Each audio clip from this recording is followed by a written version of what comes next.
Welcome to the Degenerate Dillon podcast, where Dillon has you covered with everything from spreads to futures to prop bets. Follow him every weekday as we pick daily best bets using stats, analytics, and a little bit of luck. Now here's your host, Degenerate Dillon himself, Dillon Nelson. Welcome in, everybody, to a Tuesday edition of the Degenerate Dillon podcast. It is February 9th, 2021. We will start today by going over our games from last night, our NBA games that we picked.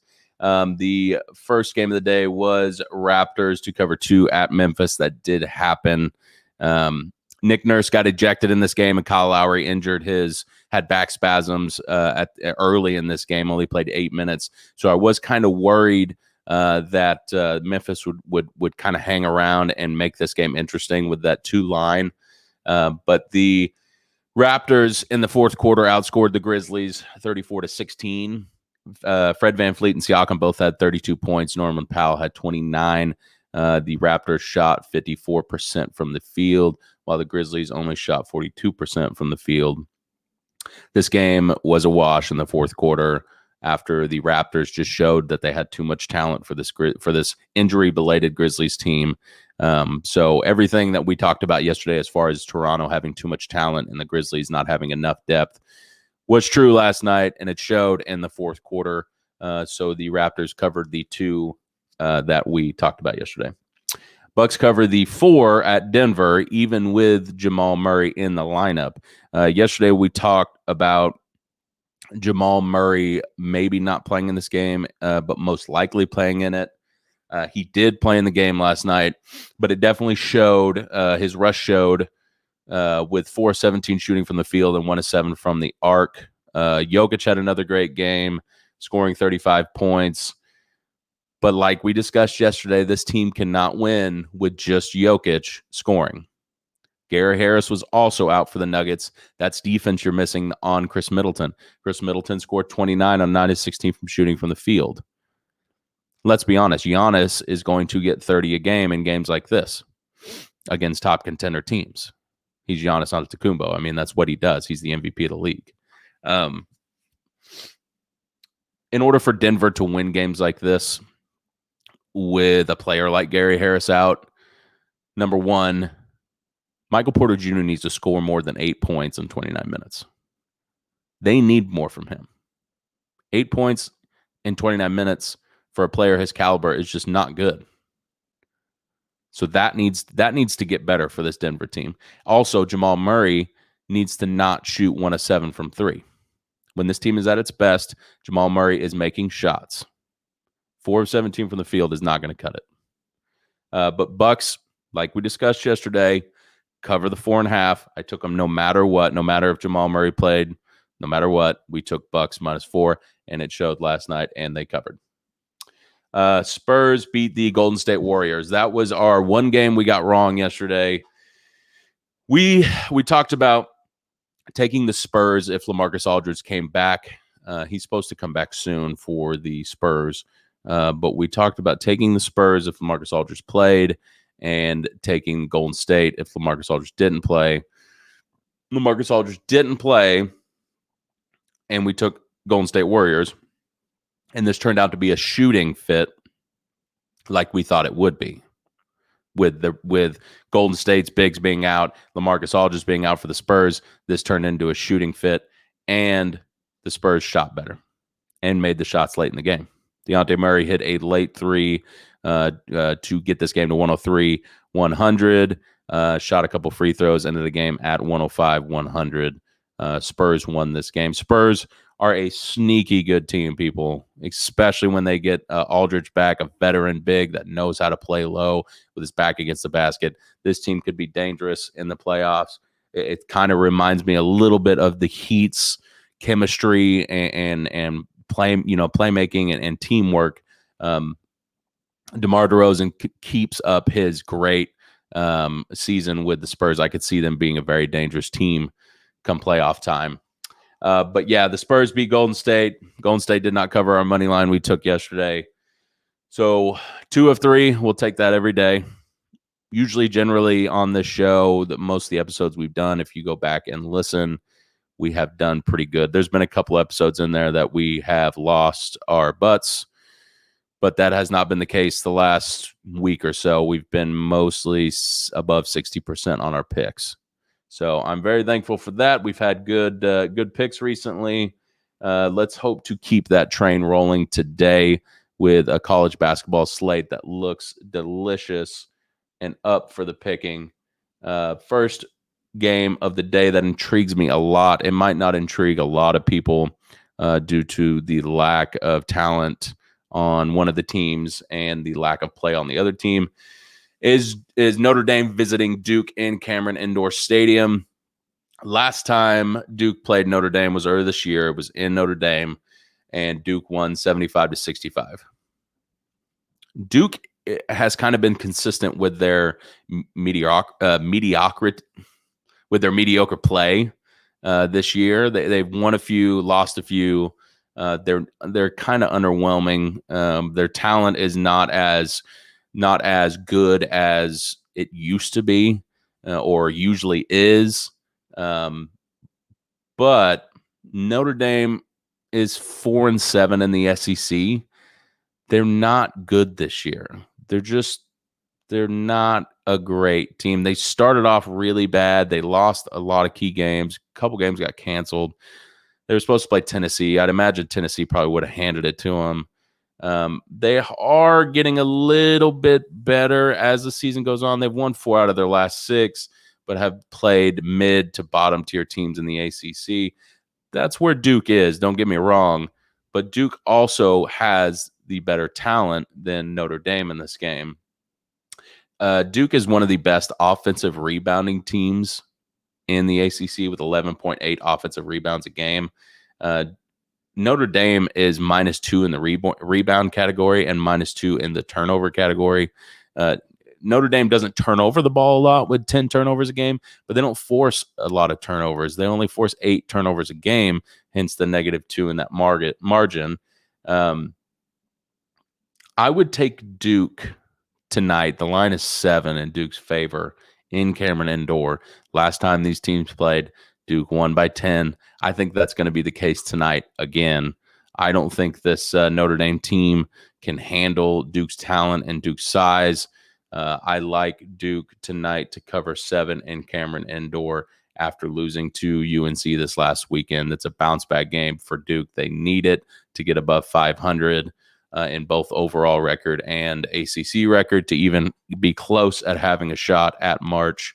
Expect Duke to play their hearts out in this game to try to keep the dream of March alive. Second game is Arkansas visits Rupp Arena to face the Wildcats tonight. Generally, I won't do Arkansas games on this show because I don't bet my teams, and I am from Fayetteville, Arkansas. So this Arkansas is my team. I bleed red, born and raised here. But anytime they play Kentucky, I will bet it, and I'll tell you why. I hate Kentucky. My best friend, my whole entire life, his mom is from Lexington, Kentucky, at least close to it. And he's a huge Kentucky fan. And all the way through school, he would wear Kentucky shirts every game day that Kentucky played. And it was just, it bugged me. It rubbed me the wrong way. And in a fun way. There wasn't any hatred there. But anytime these two teams play, it is a knockout, drag out, scratch and claw to the end of the game. I mean, it's always a good game, barring Arkansas's team that year, which most years Arkansas's team's pretty decent. This year, especially, Arkansas is the better team. Kentucky's 5-15 overall. They're not going to make March. It's almost pleasing to see, to be honest with you. It's kind of like what we discussed the other day. We're tired of seeing LeBron in the finals. We're tired of seeing Alabama in the national championship game. We're tired of seeing Brady Super Bowl. Well, I think a lot of people are tired of seeing Kentucky really good at basketball. Same thing. So I'm going to ride Arkansas tonight money line. The line right now is Kentucky -1.5. I'm riding Arkansas money line big tonight in Lexington. Arkansas has been playing pretty good of late. They're one of the better rebounding teams in the country. They're one of the better scoring teams in the country. I'm taking Arkansas money line at Kentucky tonight. Lock it in. Last game of the day, West Virginia visits Texas Tech in Lubbock. Tech has won their last 3 games, with Mac McClung being an excellent addition to Chris Beard's squad. Tech is now 7th in the country and eyeing a number 1 overall seed for March. I could see this game really going either way. One key I will give you, I've got some stats written down that I could give you, and blah, blah, blah. This game, I think, will really come down to West Virginia having Derek Culver. They're big, 6'11", 240 pounds, shoots great percentage from the field. West Virginia shoots the ball better from beyond the arc than Texas Tech. They score more points than Texas Tech, and they have a big. Texas Tech doesn't have a big. They've got one guy that's 7'1", who plays 5 minutes a game, and everybody else is 6'7" and below. They don't stand a chance in the paint if they don't play that 7'1" guy. And I haven't watched much of Tech, so I don't know if even the 7'1" guy can play. I don't know if he's good in the post. He might just be a shooting big. I have no idea. But I know one thing. Derek Culver at 6'11", 240 pounds is a force down low. If Tech cannot play with Derek Culver in the paint and West Virginia shoots like West Virginia can shoot, I think West Virginia covers the plus 5.5 given tonight. Simple as that. You have the big, they don't. Use him and play Bobby Huggins defense. All West Virginia teams I've ever watched that were coached by Bobby Huggins, which is probably generally all of them, have played stellar defense. These teams hustle. That's what they're known for. That's what Bobby Huggins is known for, defensive basketball. And that's what they're going to play tonight. They're going to play great against this Texas Tech team. Derek Culver is going to out-rebound Texas Tech as a whole, and he's going to score from the low post because they don't have any size. The only way that Tech wins this game is if Mac McClung takes over and shoots the ball in the mid-range area over Derek Culver, and they shoot the ball. They shoot the 3 ball better than West Virginia. I don't see it happening tonight. Take West Virginia the defense and take West Virginia in the post to cover 5.5 tonight. That's our lock of the night. West Virginia plus 5.5. Lock it in. That'll be it for us today, though, on this Tuesday episode. I guess I could go over some NBA picks with y'all since we're on here. It's only been 12 and a half minutes, so we'll go over some NBA for the night, just quick. Nets visit the Pistons tonight. Kyrie is probable tonight. Kevin Durant's out until Friday, so he will be out. But I think Kyrie Irving and James Harden and crew are plenty enough talent to beat a terrible Pistons team. The line right now is 7.5 in favor of the Nets. I would take the 7.5. Nets are just ridiculous scoring the basketball. They can't play any defense to save their life, but the Pistons can't score. So take the 7.5 Nets. Another game that intrigues me is the Warriors visit the Spurs again tonight. It'll be interesting to see if LaMarcus Aldridge finally plays in this game. If he doesn't, I'm going with the same thing I said last night. This is going to turn in a shooting matchup, and I think you can't get the better of Golden State 2 nights in a row shooting the ball. You just can't. I like the Spurs. I really do. I think they're the better team. But I'm going to take Golden State to shoot better on the second night of this doubleheader and win this game if LaMarcus Aldridge doesn't play. Jazz at Celtics is a really good game tonight, late game. It's in Utah. Utah holds the line at -4. The Jazz have been playing so good this year. I mean, go look. I mean, they're the hottest team in the NBA right now. Them and the Lakers are the hottest team in the NBA right now. And I guess you could say the Bucks now. The Bucks have won 5 in a row. But nobody's been playing as good, and nobody's been playing as good a defense as the Jazz. Take the Jazz tonight in Utah, -4 to cover that line. But that's it, man. Keep it short and sweet for y'all. Just a couple NBA picks. Just throw them in there. Why not? Tuesday action. I've been thinking about getting into a little bit of hockey because it is hockey season right now. But the problem is I don't know a whole lot about hockey and hockey statistics and analytics. So I'm going to do some research, but we might get into some hockey games. I live in Arkansas, so generally my audience is probably not going to be into hockey, but I feel like I'm not doing this show right if I don't represent a lot of sports, a lot of different sports. So we might get into some hockey soon. We're going to start getting into some of the golf picks for the weekends on Thursday mornings or on Wednesdays, who we like that weekend. But just we will start to expand as the show expands to a larger audience. But I really appreciate the loyal listeners that actually watch this and listen to the podcast. I really appreciate y'all, man. You guys are what makes me get up in the morning and want to do this every day.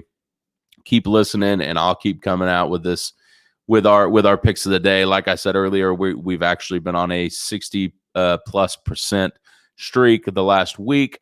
So keep those picks, lock them in. We'll see how we did, and we will catch up with y'all tomorrow. Take it easy.